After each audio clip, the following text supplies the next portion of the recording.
राधे राधे दोस्तों, welcome to my YouTube channel. आज के इस वीडियो में हम आपको उत्पन्न एकादशी के बारे में बताने वाले हैं कि क्या है एकादशी आज की। तो चलिए दोस्तों, सबसे पहले आप जोरदार नारा लगाइए, श्री लक्ष्मी नारायण भगवान की जय।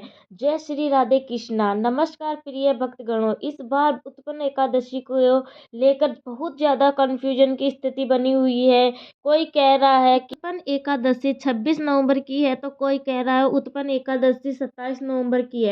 तो आज की इस महत्वपूर्ण वीडियो में हम आपको कंफ्यूजन दूर करेंगे कि आपको उत्पन्न एकादशी व्रत कब रखना है, 26 नवंबर या 27 नवंबर। लेकिन इस वीडियो को पूरा देखिएगा, तभी आपको कंफ्यूजन दूर होगा। और साथ ही आज की इस वीडियो में आप सभी जानेंगे कि एकादशी और द्वादशी तिथि कब से कब तक है, पूजा का शुभ समय क्या है, हरिवासर सब कब से कब तक है, राहु काल का समय क्या है, व्रत का पारण किस समय किस दिन और कैसे करें, एकादशी व्रत क्या खाकर तोड़ना चाहिए। कभी कभी ऐसा भी होता है कि पारण वाले दिन हम घर पर नहीं होते, यात्रा पर होते हैं, तो उस समय पारण कैसे करें। पहली बार व्रत शुरू करना चाहते हैं तो कैसे करें, पीरियड्स में एकादशी व्रत के नियमों का पालन कैसे करें, जन्म अथवा मृत्यु का सूतक काल लगा हो तो एकादशी व्रत रखें या नहीं, सारी बातें आज के इस वीडियो में जानेंगे।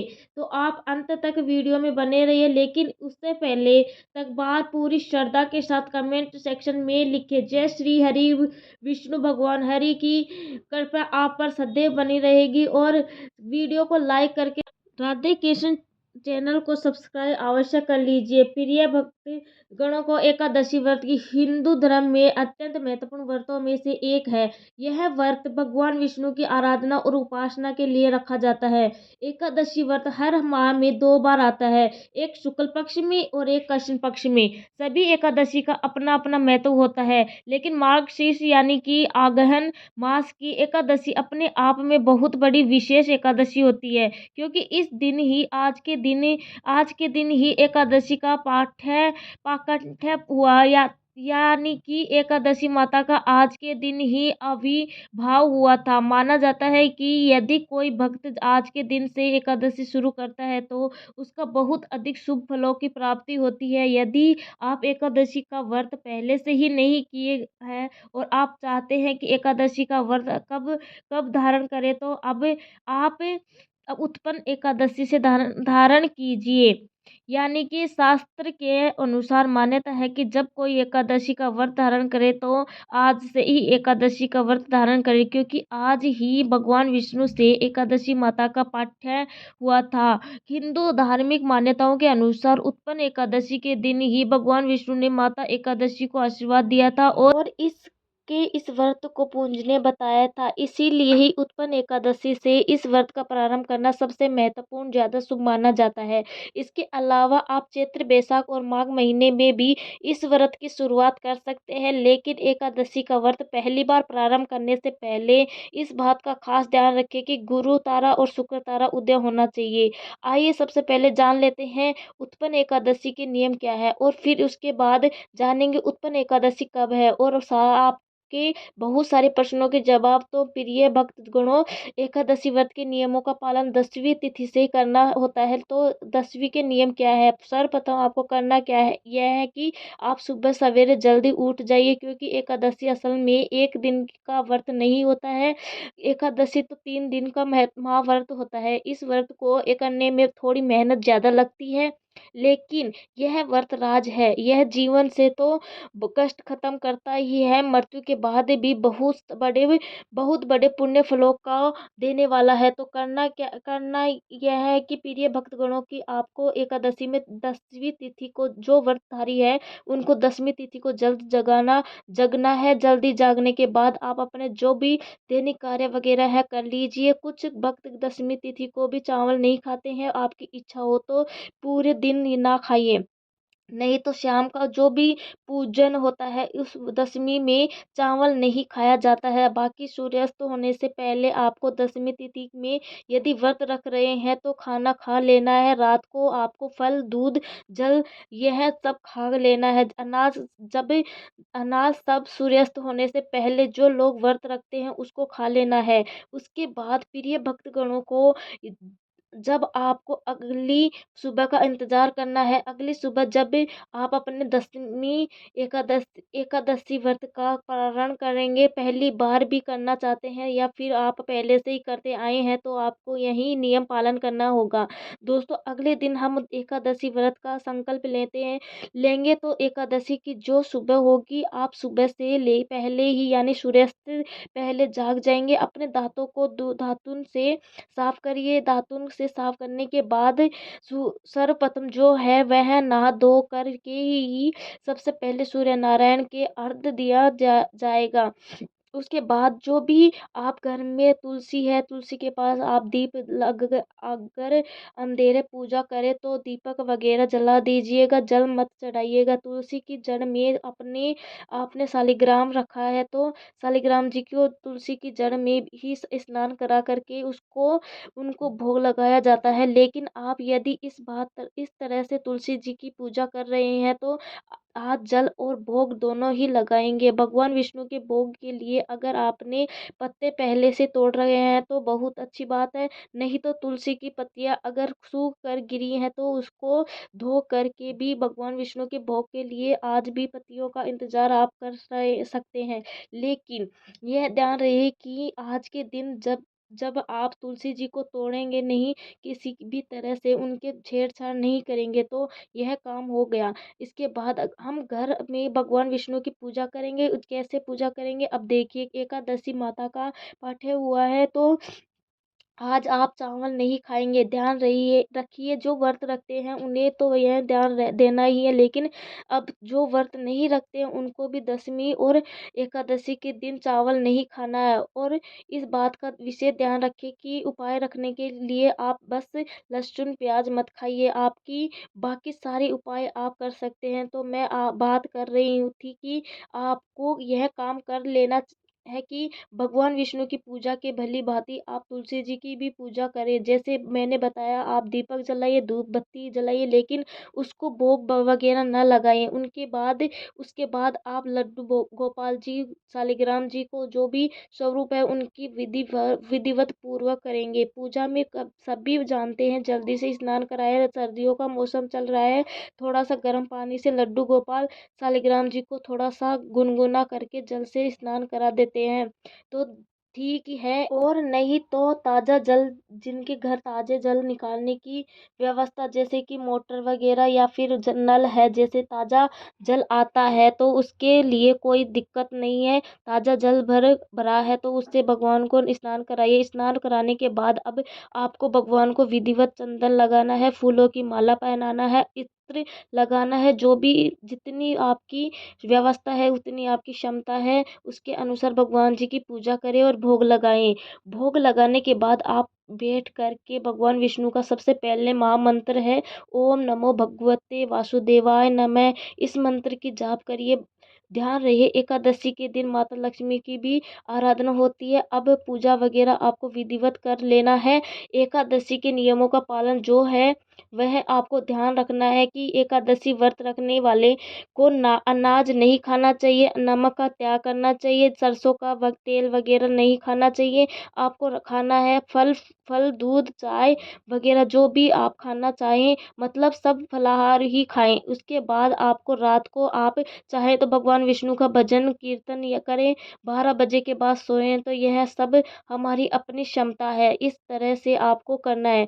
जब एकादशी का व्रत हो जाए तब द्वादशी के दिन जब आप सुबह जागते हैं, उसके बाद नहा धोकर भगवान का पूजन करिएगा। और आप इस बात पर ब्राह्मण भोग करा सकते हैं, जो ब्राह्मण भोज जरूर कराइए। नहीं करा सकते तो आप उनके खाने पीने का जो भी कच्चा सामान है उससे, जिसे कि सीधा बोलते हैं, वह ब्राह्मणों को जरूर दीजिएगा। अब आप बात करते हैं पारण की। एकादशी के व्रत को समाप्त करने को पारण कहते हैं। एकादशी व्रत के अगले दिन ही सूर्यास्त के बाद पारण किया जाता है। एकादशी व्रत का पारण एक द्वादशी तिथि समाप्त करने से पहले करना अति आवश्यक है।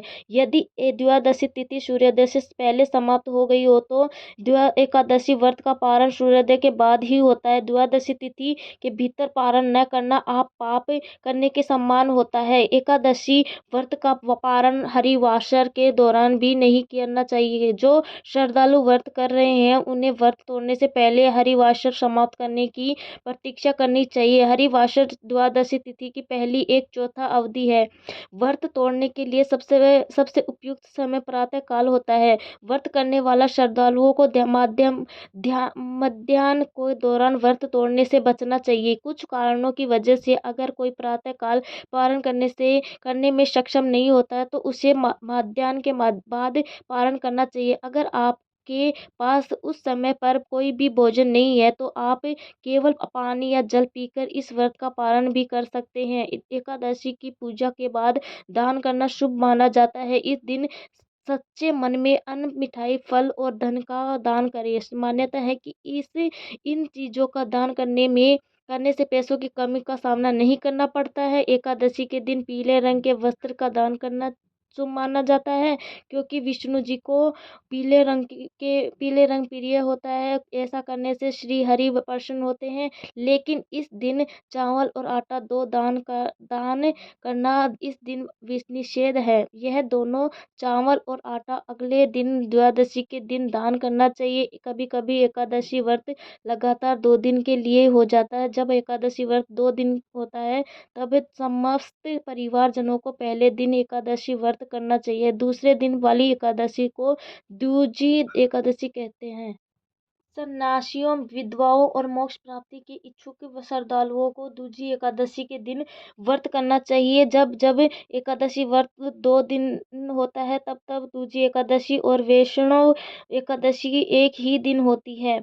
भगवान विष्णु का प्यार और स्नेह के इच्छुक परम भक्तों को 2 दिन एकादशी व्रत करने की सलाह दी जाती है। एकादशी के दिन यदि आपके घर परिवार में जन्म अथवा मृत्यु का सूतक लग जाता है तो ऐसी परिस्थिति में आप एकादशी व्रत तो अवश्य करें, सभी नियमों का पालन भी करें, लेकिन आपको भगवान का स्पर्श या पूजन अर्चन नहीं करना चाहिए। अगले दिन जब आप व्रत का पारण करते हैं तो सूतक की अवस्था में जल और तुलसी पत्र या फल या फलाहार वस्तु से व्रत का पारण कर सकते हैं। यदि आप यात्रा में हैं या कहीं बाहर हैं और पूजा पाठ या पारण की व्यवस्था नहीं हो पा रही है तो आंख बंद करके मानसिक रूप से मन में सभी वस्तुओं का सभी विधि विधान करते हुए यदि आप एकादशी व्रत करेंगे तो आपको एकादशी पूजा का व्रत का पूरा पुण्य प्राप्त होगा, क्योंकि हमारे धर्म ग्रंथों और पुराणों में मानसिक पूजा का भी विधान बताया गया है। और इस तरह यदि कोई माताएं बहनें मानसिक धर्म पीरियड या अवस्था में रहती है तो ऐसी अवस्था में भी उनको व्रत करना चाहिए, व्रत के नियमों का पालन करना चाहिए, लेकिन उनको भगवान का स्पर्श या पूजन अर्चन नहीं करना चाहिए। साथ ही जो माताएं बहनें गर्भावस्था में है, गर्भवती है, तो उनको अपने बालक का, अपने शिशु का, गर्भस्थ बच्चे का ध्यान रखते हुए ही एकादशी व्रत का करना चाहिए। अच्छी प्रकार से फलाहार करके व्रत कर सकती हैं, लेकिन कोई भी इस दिन गलत काम ना करे, किसी भी प्रकार का पाप कर्म बिल्कुल ना करे। सभी तरह से आपको अच्छे मन से पवित्र अवस्था में एकादशी व्रत का नियम विधि विधान से पालन करके ही करना चाहिए। अगर जाने अनजाने में आपसे कोई त्रुटि हो जाती है, गलती हो जाती है तो प्रभु से आप क्षमा याचना अवश्य कर लीजिएगा।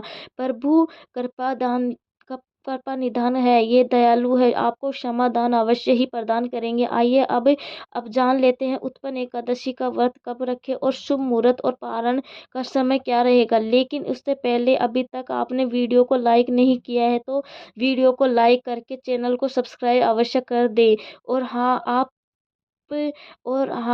पास वाली बेल आइकन बटन अवश्य ही दबा दे। एकादशी तिथि प्रारंभ जो कि 25 नवंबर 2024 के दिन सोमवार रात्रि 1:04 और एकादशी तिथि जो समाप्त है वह 26 नवंबर 2024 के दिन मंगलवार रात्रि 4:35 यानी कि 27 नवंबर की तड़के सुबह 4:35 पे एकादशी तिथि समाप्त होती है। यानी कि 27 नवंबर सूर्योदय से बहुत पहले ही एकादशी समाप्त हो रही है। तो ऐसे में सभी भक्तजनों 26 नवंबर 2024 के दिन मंगलवार को एकादशी का व्रत धारण करेंगे। वैष्णव को एकादशी द्वादशी युक्त एकादशी व्रत करने के लिए कहा गया है, लेकिन द्वादशी तिथि की जो भी समाप्ति वह है 28 नवंबर को सुबह 6:02 पर द्वादशी तिथि समाप्त हुआ है। ऐसे में जो कि पारण के लिए पूर्ण रूप से समय प्राप्त नहीं हो पाएगा, तो ऐसे में 26 नवंबर को जो कि दिन और रात्रि एकादशी तिथि होगी, तो 26 नवंबर को भी सभी भक्तजन व्रत को धारण करें। एकादशी पर पारण के लिए बतलाया गया है कि पारण हरिवासर समाप्त होने के बाद करना चाहिए। हरिवासर का समय द्वादशी तिथि का पहला चौथाई हिस्सा हरिवासर का होता है, तो 27 नवंबर की सुबह 10:30 तक जो कि हरिवासर का समय हो रहेगा, तो पारण के लिए जो समय है वह समय 27 नवंबर 2024 को बुधवार के दिन व्रत का पारण दोपहर 1:01 से दोपहर 3:02 तक व्रत का पारण समय किया जाएगा। उत्पन्न एकादशी का व्रत पारण गोमूत्र से व्रत का पारण है। यह संभव न हो तो आप जल फल या तुलसी दल से व्रत का पारण करें। एकादशी तिथि के दिन सूर्योदय का जो भी समय है वह समय सुबह 6:24 और सूर्यास्त 5:08 का होगा। एकादशी के दिन ब्राह्मण मुहूर्त का समय सुबह 5:05 से सुबह 5:59 तक रहेगा। 26 नवंबर को राहुल काल का जो समय रहे होगा वह समय दोपहर 2:26 से दोपहर 3:46 तक, और 27 नवंबर को राहु काल का समय सुबह 11:45 से दोपहर 1:06 तक रहेगा। राहु काल समय के दौरान कोई भी शुभ कार्य या नया कार्य नहीं करना चाहिए। जब इस बात का ध्यान रखें कि नक्षत्र जो ही हस्त नक्षत्र अगले दिन सुबह 4:35 तक होगा। उसके बाद चित्रा नक्षत्र होगा, जो योग योग जो की प्रीति प्रीति योग होगा 26 नवंबर को दोपहर 2:01 तक। इसके बाद आयुष्मान योग होगा 26 नवंबर को, जो कि दिशु योग की बनकर रहेगा, जो सुबह 4:35 से शुरू होकर के अगले दिन सुबह 6:24 पर दूषी होगा।